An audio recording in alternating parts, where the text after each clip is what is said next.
Hello, everybody.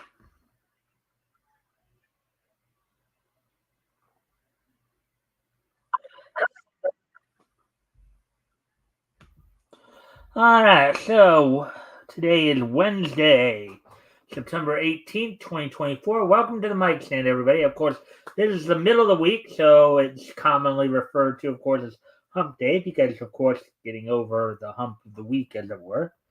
I hope everybody's is having a good week thus far. Hopefully, all is well with you guys. Um, so we're gonna give people a chance to come in before we talk about what's on tap for tonight. So, um, before, of course, you know, and I'll repeat this later on too for when we have more people in here as well.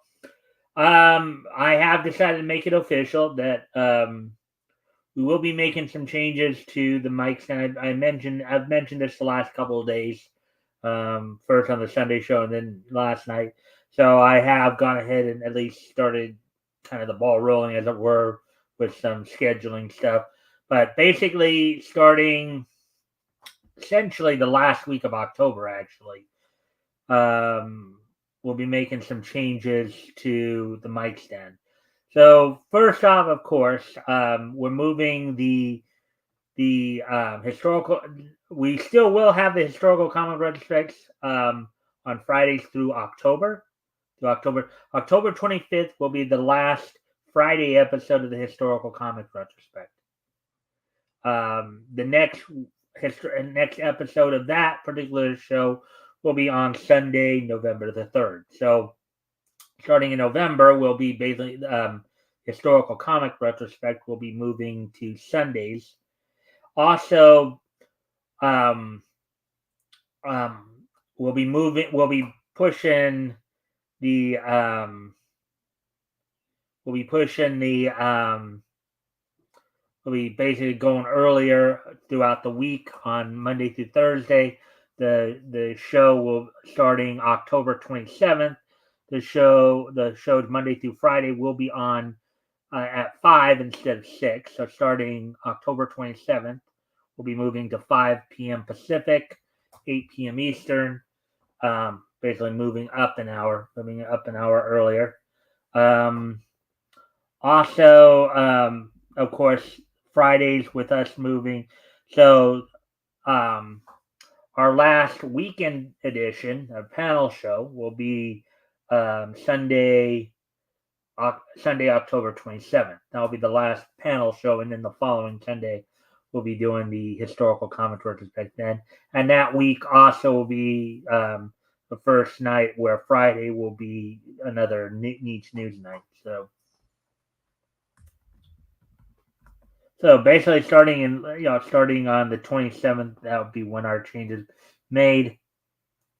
Um, we'll be moving up an hour to 5 p.m. start time. Also, we'll be starting in November. Of course, we'll be dropping the weekend edition episode and moving the historical comic retrospect from Fridays to Sundays. And of course, I've already scheduled my first co-host for that. RJ will, of course, will be joining me for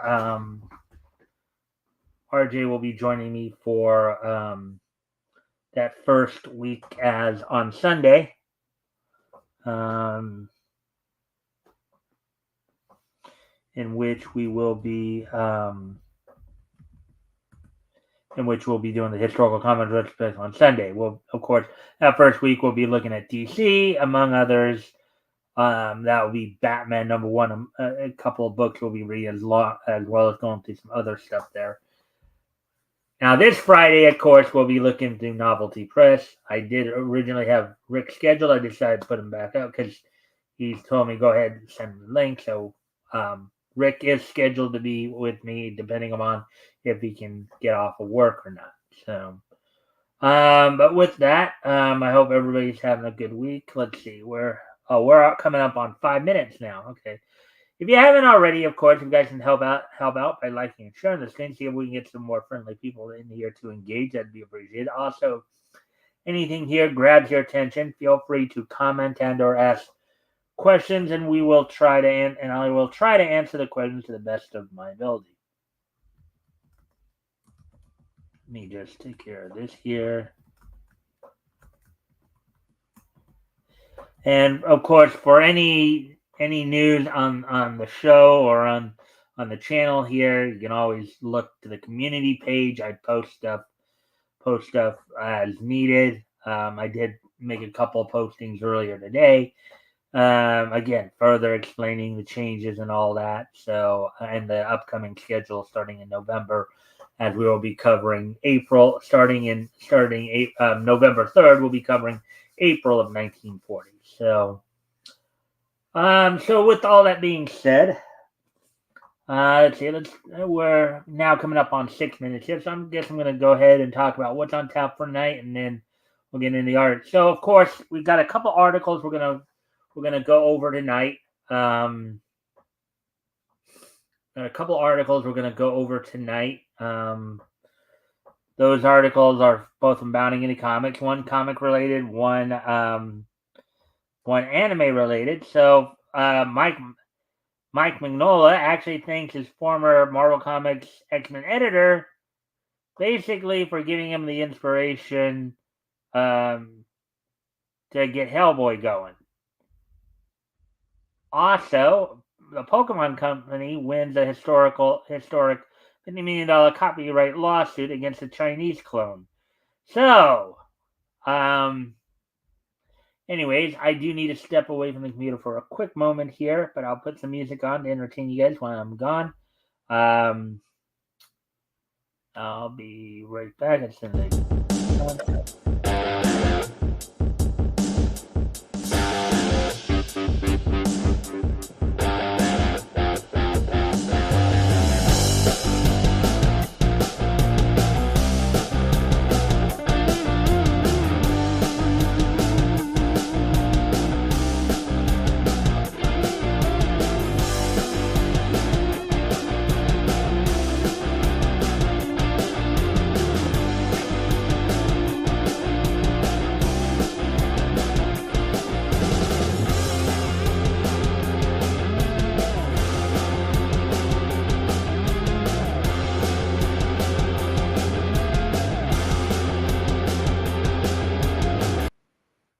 Alrighty then, so why don't we go ahead and get started then on our topics tonight. Let's get into the articles that we're going to go over here.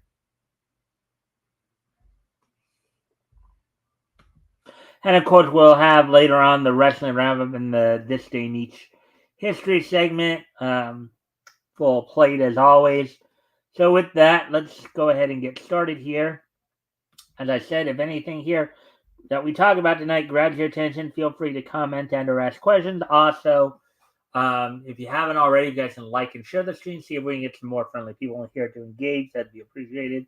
So let's go with it. So Mike Mignola thanks former Marvel Comics X-Men editor for screwing him over because it quote made Hellboy happen. So there we go. So article by Spencer McCooley published earlier today. So let's take a look at this. So according to Hellboy creator Mike Mignola, were it not for a combination of X-Men artist Rob Liefeld and a particularly sleazy move from a Marvel Comics editor, his fan favorite demon protagonist may never have seen the light of day.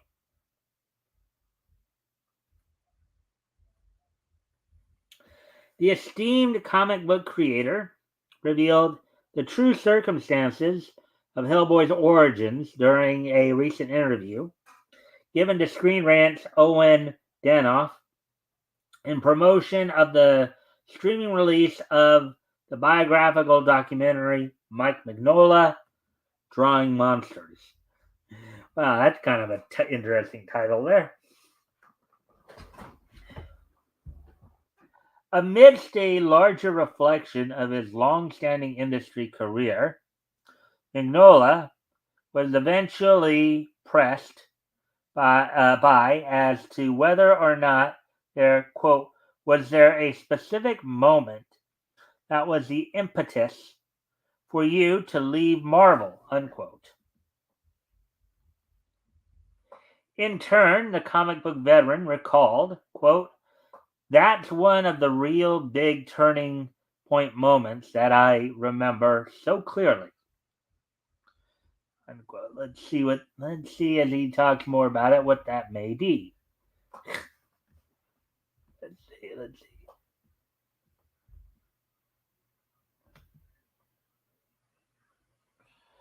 All right.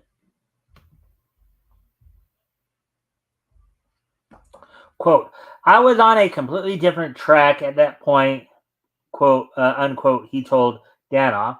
Quote, this was the early 90s, and I was spending a lot of time at Marvel in the X-Men office.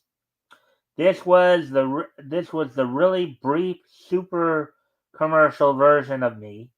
I had come off Gotham by Gaslight and, in brackets here, Wolverine the Jungle Adventure unbracketed.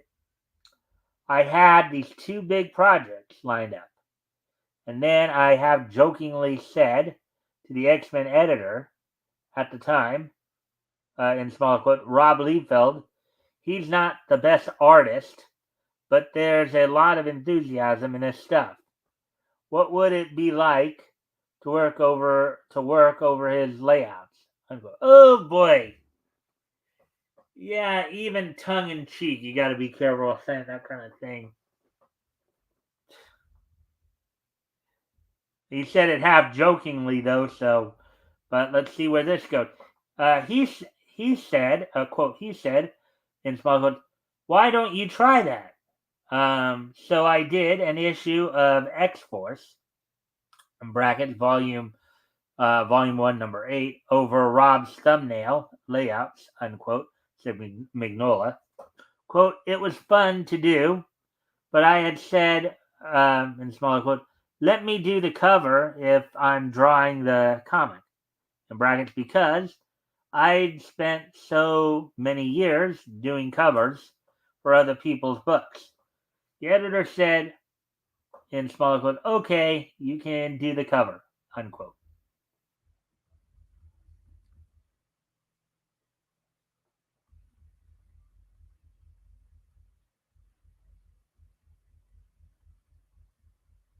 All right, so here's some of that right there.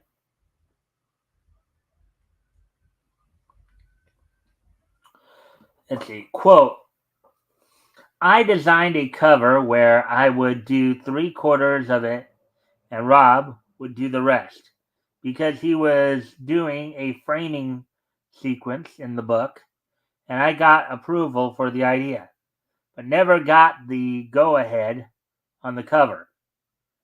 I kept saying, quote, when do you want me to do the cover? Unquote, continued the former Alpha Flight Volume 1 artist. Quote, eventually I walked into the office and there was the cover drawn by Rob. I couldn't believe that they didn't value what I was doing and that, in brackets, the editor would lie to me to get this one more cover out of Rob. Hmm. That was, yeah, that seemed kind of, so he pitched him an idea for him to do that he wanted to do, kind of promised him that he'd kind of do it, and then just kind of just totally just froze him out on it. Hmm. I was so disgusted and hurt, but mostly I was just really angry. I know this editor had a problem with being straight with people, but he could have made up any story. Brackets, it was the fact that he just kept lying and lying and lying until I walked in and caught him. Unquote. Man, sounds like a real character, doesn't he? Sounds like a real stand-up guy, doesn't he? Yeah.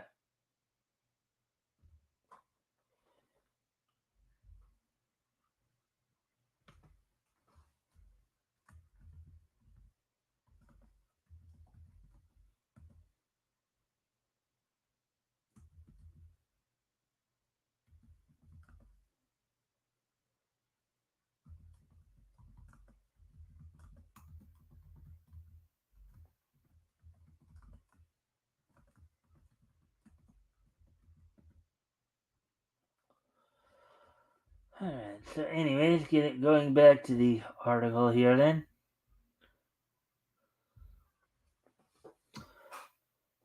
Quote, I was about to start this other X-Men book and I was waiting on a script, unquote, Mignola further detailed.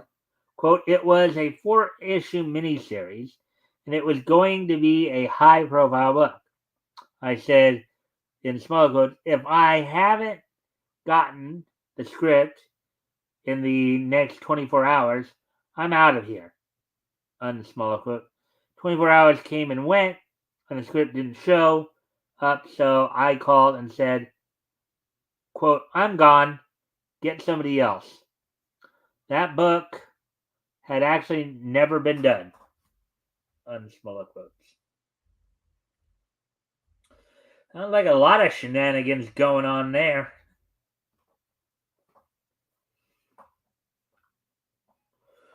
Let's see. Drawing the anecdote to a close, the artist ultimately asserted, quote, and I'd always been a Marvel Comics guy. It felt really strange to say, quote, I'm done. That part of my career is completely over, unquote. And I didn't know anything about DC Comics. I didn't really have any affection for those characters. So suddenly, instead of having two publishers in New York, I had just one. I did one issue of Batman. I plotted it myself, and I loved what I did not because it was Batman, but because of the story. Unquote. Quote, I think the fact that I left Marvel and went to DC, where I wasn't really in love with the material, made Hellboy happen. Unquote. He concluded. I guess I should thank the X-Men editor for pushing me out the door. Unquote. Yeah, sometimes I guess sometimes jerk moves like that can usually end up. It's kind of funny. It's the old saying, right? When one door closes, another opens. Maybe you know if there was some underlying desire for, let's say, this editor to get Mignola out of there, then maybe it ended up being better off for Mignola there for that situation. And if you haven't already, of course, if you guys can help out by liking and sharing the stream, see if we can get some more friendly people in here to engage, that'd be appreciated. Also, if anything here grabs your attention, feel free to comment and or ask questions, and I will try to answer the questions to the best of my ability. So, continuing on here. Notably, though, Mignola did not specify which X-Men editor decided to jerk him around. An educated guess based on the time the event took place suggests it was none other than former Marvel Comics and DC editor-in-chief Bob Harras, whose tenure notably saw the publisher go through some of its worst financial and creative troubles. In parentheses here, including Heroes Reborn and the Clone Saga, parentheses. Mike Mignola, Drawing Monsters, is now available to rent such video-on-demand services as Amazon Prime, Google Play, Apple TV, and YouTube. All right there. Alrighty then. So there's that one. That article. Now we will. Let's see what.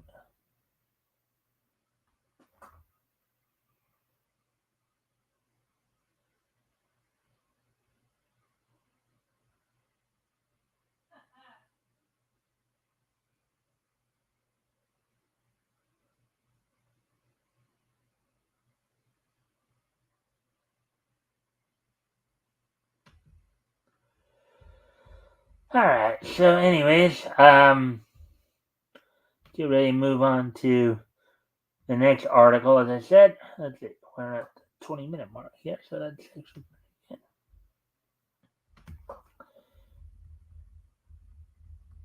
So the next article we're going to look at here is this one here.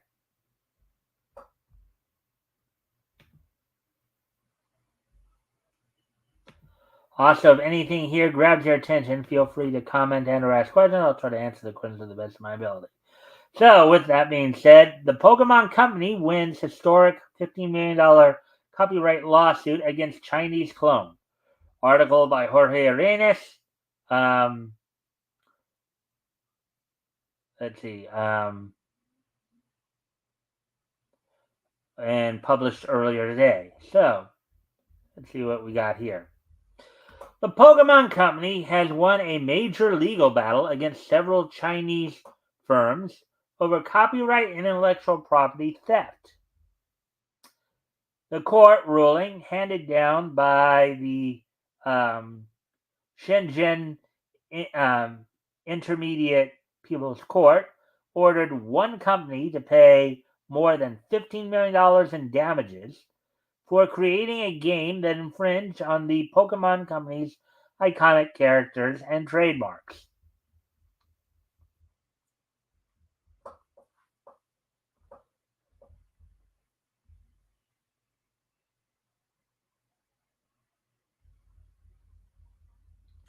The Pokemon Clone. The case centers around a turn-based RPG titled Pocket Monster Reissue, also known as Kodai Yaoi Guai Fukulp.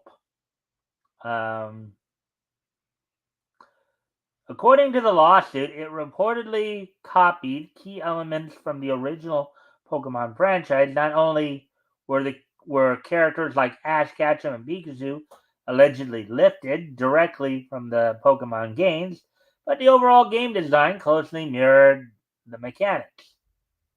That doesn't sound like a good thing. Via GameBiz JP, a Japanese news site, the court found the game developers knowingly violated the Pokemon Company's copyright. In other words, they basically knew they were stealing their property, and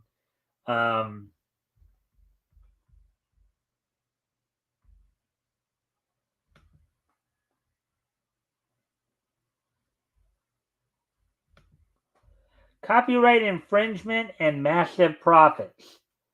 This wasn't a minor case. It seems that Pokemon Monster Reissue is estimated to have generated a staggering $42 million annually.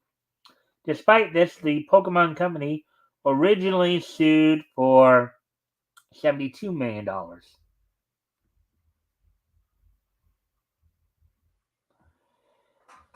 The company also demanded a public apology from the defendants to acknowledge the widespread damage to their intellectual property. This court victory highlights the growing issue of intellectual property theft in the gaming industry. This is especially true when companies look to profit from unauthorized clones. Yeah, have we really gotten to the point where nobody has an original bone in their body anymore? Have we really gotten to the point where people just outright have just run out of ideas or something like that? I mean, it does seem kind of ridiculous that we're kind of to this point here. So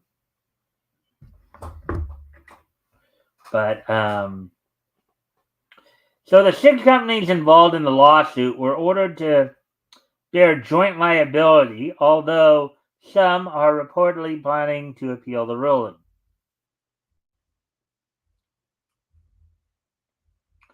Protecting the brand. In a statement, the Pokemon Company emphasized that it will continue to aggressively defend its intellectual property rights.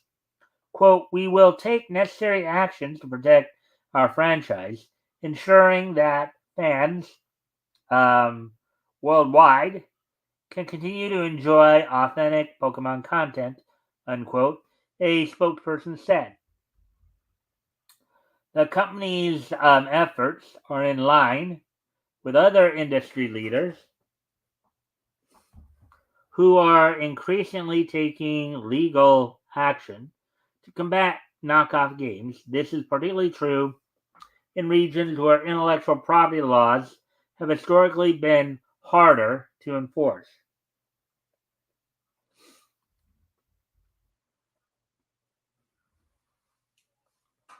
Excuse me again, folks. I'm going to need to go off camera here for a quick moment. I'll be right back, but I'm going to put some music on while I'm gone.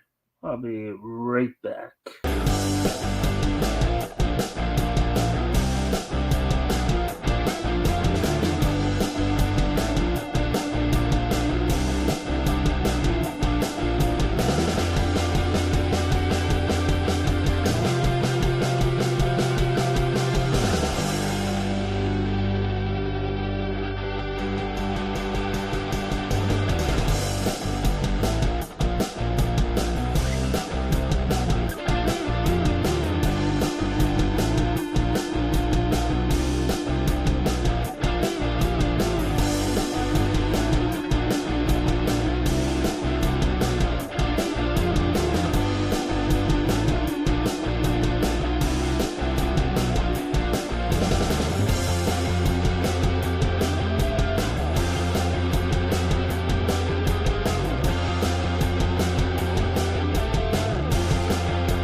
Alright, sorry about that. I'm back now, so let's get back to the article. Let's get back to the article here.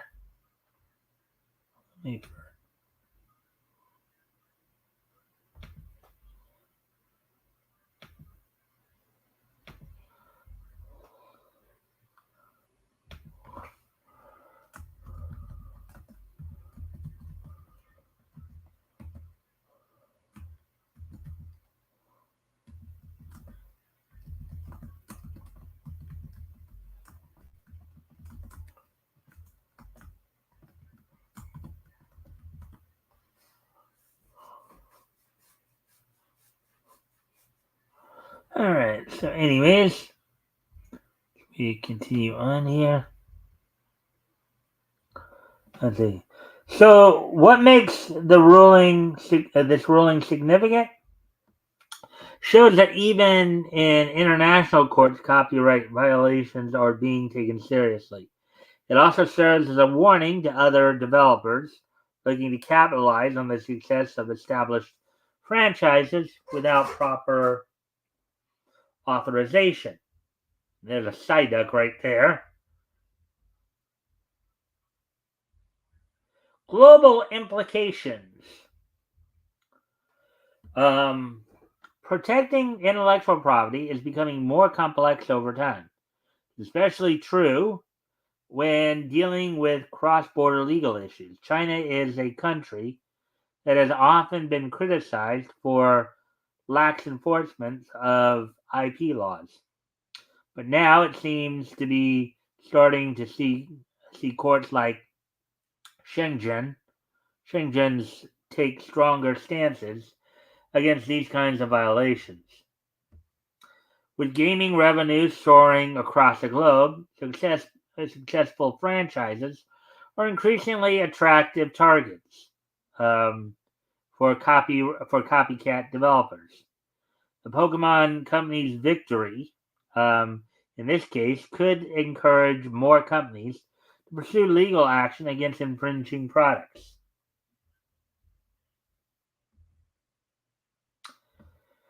As some companies plan to appeal the decision, the case could drag on, but for now, it serves as a major win for the Pokemon Company and other intellectual property holders who have had their creative work compromised. Oh, there we go with that. Let's see what time it is now. Let's see. 31 minutes. Is that what that said there?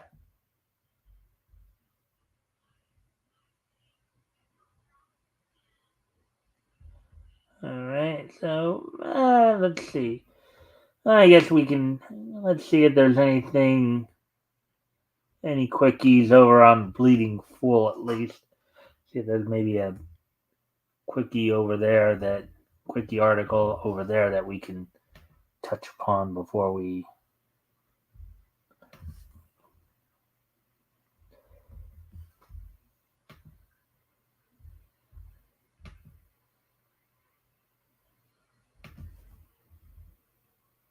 Hold your head up now until the sun goes down.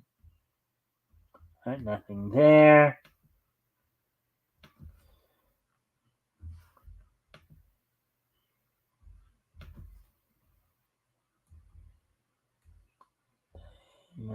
Nothing there. That was all from yesterday. As I packed my things and ran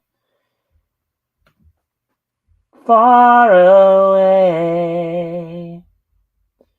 Alright, so nothing new from Bleeding Fool. Well, maybe we'll go to that Park Place.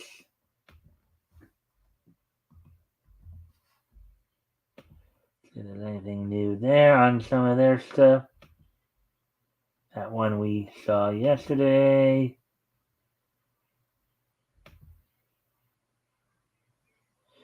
Alrighty then. So yeah, nothing really new. Any of those. Alright, so we're that said, as always, guys, if you haven't already, you guys can help out by liking and sharing the stream. See we can get some more friendly people here to engage. Also, if anything here grabs your attention, feel free to comment and or ask questions, and I'll try to answer the questions to the best of my ability. So, anyways, let's see. What can we talk about in the next few minutes? Well, I guess maybe I'll go check back one more time to founding an account. Maybe something new did come up during the time that I was on. One more article we can really look at. Let's take a quick peek there. Let's see.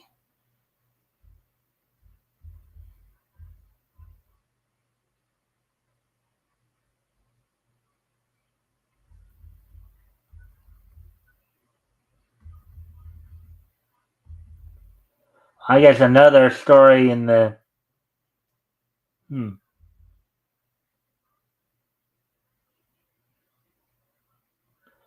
Well, this has been that would have been a precursor to the other story. So, alrighty then. So, I guess then what we'll do is we'll move on to the wrestling wrap up, as we do have quite a bit of quite a bit of things that we can talk about there. First off, going back to, of course, to last night. First, I will talk a little bit about what happened on last night's NXT. So on last night's NXT, the opening match saw Lyra Valkyrie and Tatum Paxley defeat the team of Rosemary and Wendy Shu, and of course, this continuation of the crossover. The TNA and NXT working agreement going on there. TNA's Hammerstone came and challenged Tony D'Angelo of the D'Angelo family and defeated him by countout. Eddie Thorpe defeated Ashante Adonis. Cedric Alexander and Javon Evans defeated the Miles Bourne and Tavian Hughes, representing the No Quarter Catch crew. Also had Charlie Dempsey and Ren Sinclair in their corners. Brooks Jensen with Sean Spears in his corner defeated Don Lennox. And in the main event, saw Lola Vice defeat JC Jane, who had Fallon Henry and Jasmine Nix in her corner. The other key note in terms of what happened on last night's NXT was that there was kind of a bit of a three-way meeting between NXT Women's Champion Roxanne Perez, her next challenger Julia, who just recently made her debut in the WWE, and CM Punk. CM Punk being very complimentary of Roxanne Perez, acknowledging her assertiveness, as it were. So things are looking to heat up there. Also, in other WWE news,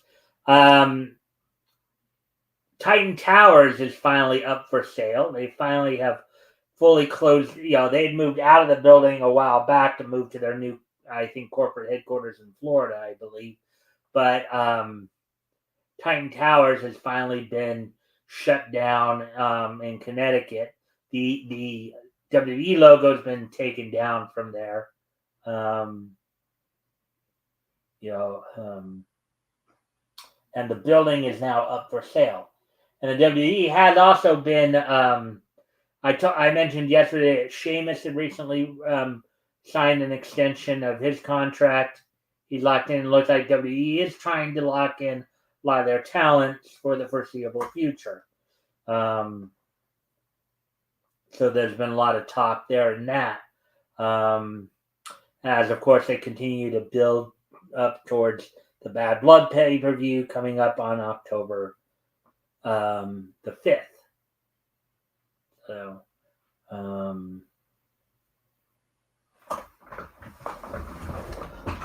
let's see. So now that's all we have for the WWE news. Let's go ahead and talk about what happened on last night's Power episode on CW, as taped back on June 1st, but aired last night. Show saw NWA Exodus Pro's Midwest Heavyweight Champion Pretty Boy Smooth with Pastor CeeLo defend the Exodus Pro Heavyweight title against Mims Black G's, and getting the victory by a countout. In a match for the NWA World Women's Tag Team titles, the King Bees defended and retained against Caribbean Flow of so Danny B and Charity King retained over the Caribbean Flow tag team of Ruthie J and La Rosa Negra. Of course, this was prior to the King Bees dropping the titles to the It Girls of Ella Envy and Miss Star. In a match for the Crossfire Wrestling title, Hundu Guerrera defended against Zion, who had Austin Idol in his corner. That match went to a no contest. And in a match for the NWA JCP tag team titles, the Stu Crew of Dylan and Zach Stewart defended and retained the titles against former NWA United States champions Jay Bradley and Wrecking Ball Legursky, the Fixers.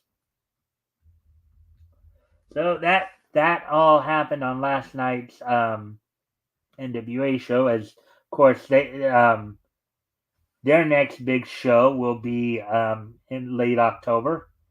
They'll be preparing for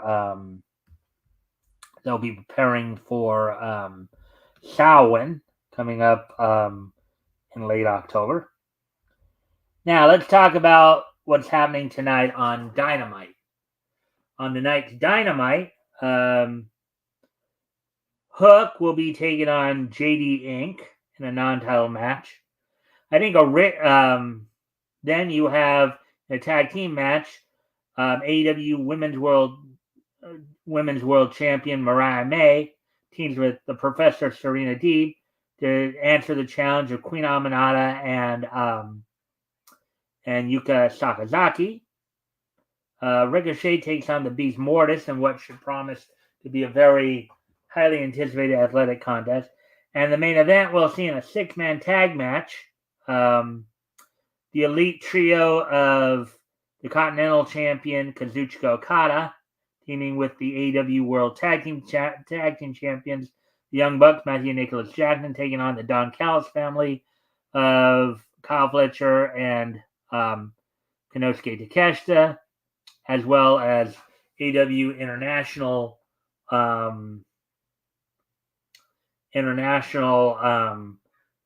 champion Will Ospreay, in what should promise to be partially, at least, a preview of the Young Bucks' upcoming tag title defense against Fletcher and Ospreay. So that's all going down tonight. Also, looking ahead to tomorrow night's Impact, might as well touch upon that a bit here.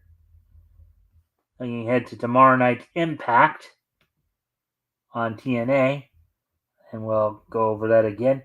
A non-title match, the TNA Impact Knockouts World Tag Team Champions Spitfire, Danny Luna and Jody Threat, will be taking on Carly Bright and Kendall Gray. In a match that's been a couple months in the making here, Matt Cardona will be taking on Rhino. Sinner and Saint will be taking on Sinner and Saint of Judas Zacharias and Travis Williams will be taking on the team from First Class of AJ Francis and Casey Navarro. In a Texas Death Match, Mike Santana seeks to gain some revenge against a member of the system, as he'll be taking on JDC in a Texas Death Match. So that's all we got for you in the wrestling wrap-up here. And again, if you guys haven't already, you guys can help out by liking and sharing the stream, see if we can get some more friendly people in here to engage. That'd be appreciated. Also, if anything here grabs your attention, feel free to comment and or ask questions, and I'll try to answer questions to the best of my ability. So, with all that being said now, let's see. So, we've done the wrestling wrap-up. We've done the main focus of the show. So, why don't we go ahead and get ready to... So, with today being, of course, Wednesday, September 18th, 2024, let's take a look back at this day in Neat's history. So, first off, I'm going to head back 60 years ago. As on this date, 60 years ago today, back in 1964, Hanna-Barbara's Johnny Quest would premiere on ABC on this date back in 1964. Johnny Quest, also known as The Adventures of Johnny Quest, is an American animated science fiction adventure television series about a boy who accompanies his scientist father on extraordinary adventures. Of course, it was produced by Hanna-Barbera Productions for Screen Gems distribution.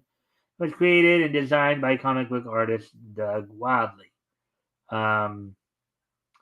Basically, like a number, at the time, in the 60s, they were, of course, aside from making the Saturday morning cartoons, they were also making adult cartoons. This is around the same time, of course, that the Flintstones, the Jetsons, and Top Cat were all out around the same time as well. Let's see. Let's look a little. The show was inspired by radio serials and comics in the action-adventure genre and featured more realistic art, human characters, and stories than Hanna-Barbera's previous cartoon program. Now, For those of you who miss watching Johnny Quest, if you have Friendly TV, you can catch Johnny Quest on that channel. On MeTV Tunes, as Johnny Quest is featured as one of the many cartoons featured on MeTV Tunes. If you guys want to go grab that, so let's see. And stories, then okay. It was the first of several Hanna-Barbera action-based adventure shows, which would later include, of course, Space Ghost, the Herculoids, and Birdman and Galaxy Trio, and ran on ABC in primetime on early Friday nights for one season from 1964 to 65. After 20 years of reruns, during which the series appeared on all three major U.S.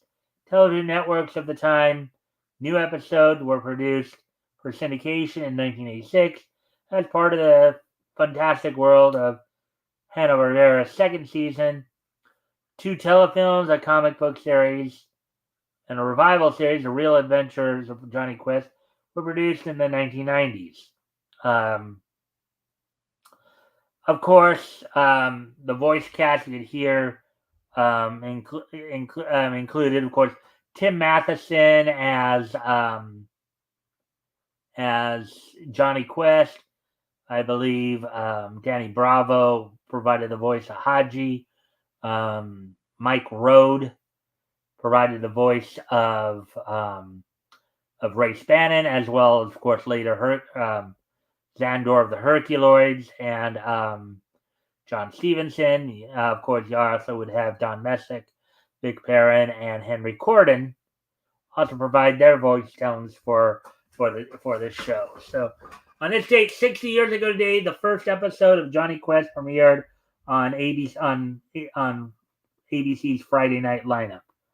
So, with that, moving ahead to the next piece of niche history here. Moving ahead to 1984, as on this date in 1984, which was 40 years ago today. On this date, 40 years ago today,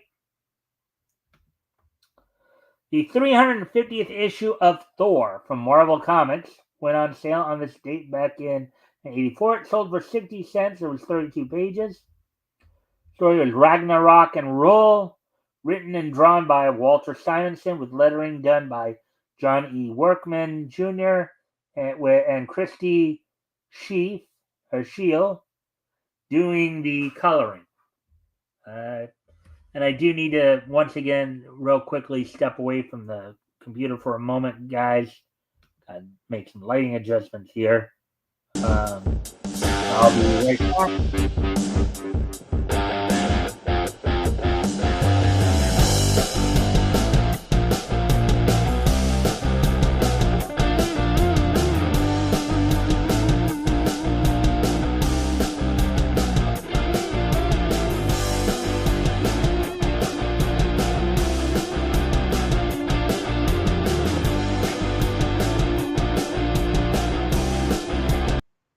All right, I'm back now. So, anyways, getting back to the.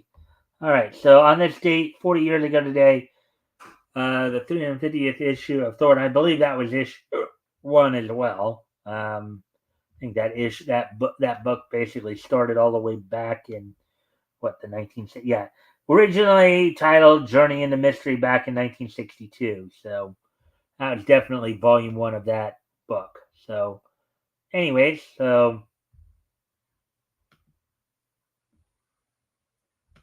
with that, getting ready to move on to the next piece in each history. We move 10 years into the future from there, up to 1994. As on this date in 1994,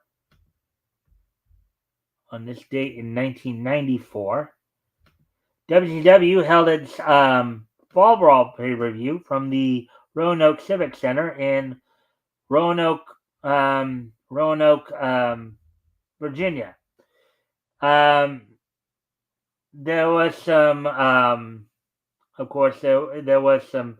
This was a pretty impactful, pretty well-known Fall Brawl. The main event saw Team Rhodes of the Nasty Boy of Dusty Rhodes teaming with his son Dustin and the Nasty Boys Brian Knobbs, Trey Sachs to defeat the Stud Stable of Terry Funk, Arn Anderson, Bunkhouse Buck, and Colonel Robert Parker in a War Games match.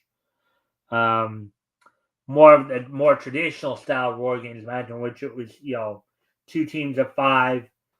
You start out with 2 members, with one team having the advantage.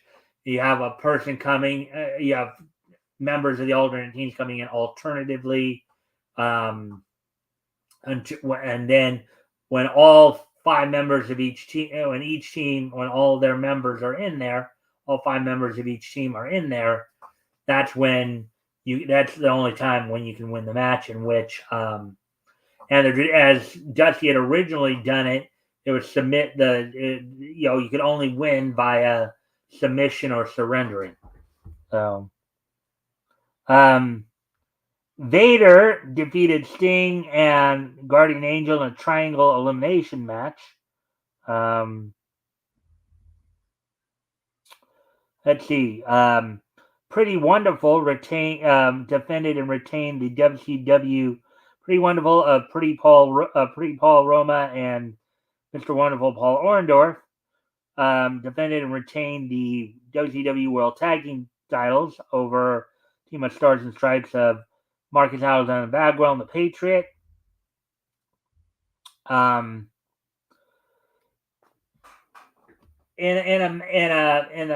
Basically in 2 matches for the in essence the United States, the WCW United States title was defended twice on this night, as Ricky Steamboat was forced to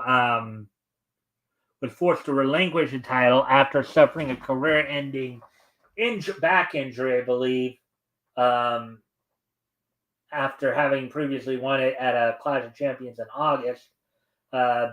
Steve, Stunning, at the time known as Stunning Steve Austin, won the belt, but still ended up having to defend the title that night. Ended up defending it and losing it to Hacksaw Jim Duggan in about 35 seconds. So, the total, basically Steve Austin's U.S. title reign right there lasted for all of 35 seconds.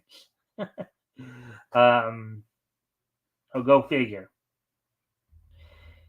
In a match where the loser would be forced to leave WCW, Kevin Sullivan defeated Cactus Jack. This was, of course, this was basically to help write Cactus Jack McFoley out, as he did not re-sign with WCW. He would, of course, go on to ECW at this point afterwards.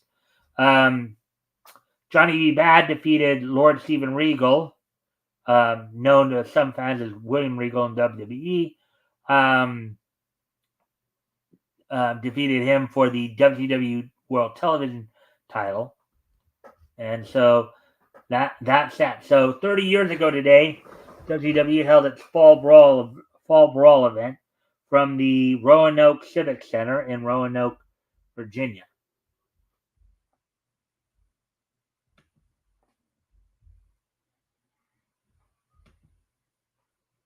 So now moving on to the last piece of niche history, as on this date 5 years ago today, the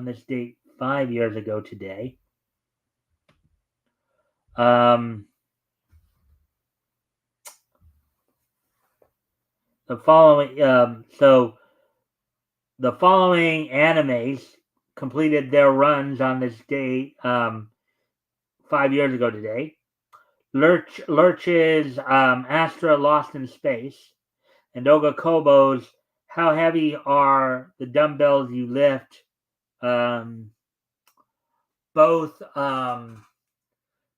finished their runs on Japanese television on this date back in 2019. So 5 years ago today, Lurch's Astra Lost in Space and Doga Kova's How heavy are the dumbbells you lift? Both completed their runs on Japanese television on this date back in 2019, 5 years ago today. The plot for Astra Lost in Space. In 2063, space travel has become possible and commercially viable. A group of students from Caird High School departs to the nearby planet of Mukpa for their planetary camp. Soon after the group arrives on the planet, the 9 children encounter a mysterious and unforeseen intelligent sphere of light. It attacks them, transporting them into the distant depths of space. Floating in orbit around an unknown planet, they discover an old abandoned spacecraft nearby. So that's pretty much the general premise of that one. And the premise of how heavy are the dumbbells, how heavy are the dumbbells you lift, talks the story of Hibiki Sakura, the second-year high school girl who has a voracious appetite. This habit leads to her gaining weight. Once this is brought to her attention, she reluctantly thinks about joining a Silverman gym. At the gym, Hibiki finds out that Akemi Soryun, a schoolmate of hers, is also thinking about joining. Upon meeting Naruzo Machio, one of the trainers, she falls head over heels in love with him and joins the gym. Motivated, Hibiki vows to lose weight. So kind of worried about my figure, go to the gym to try to burn it off, and then end up falling in love with my trainer. That's the premise of that story.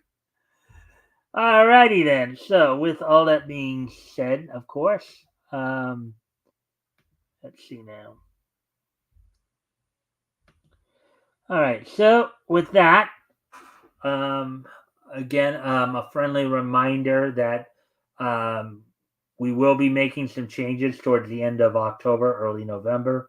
The last week of October, we'll be pushing the show start time up to 5 p.m. Pacific, 8 p.m. Eastern. We'll be dropping the panel show, moving the historical comic retrospect from Fridays to Sundays, starting on November 3rd. We'll be starting also our April coverage November 3rd. Also, of course, this week we will be this Friday. Hopefully I'll have Rick Piper in with me. You get home in time from work. We'll be looking back at comics that went on sale in March 1940. This Friday, we'll be looking at Novelty Press, Target Comics. So with that, I hope everybody enjoyed the show. Let's see.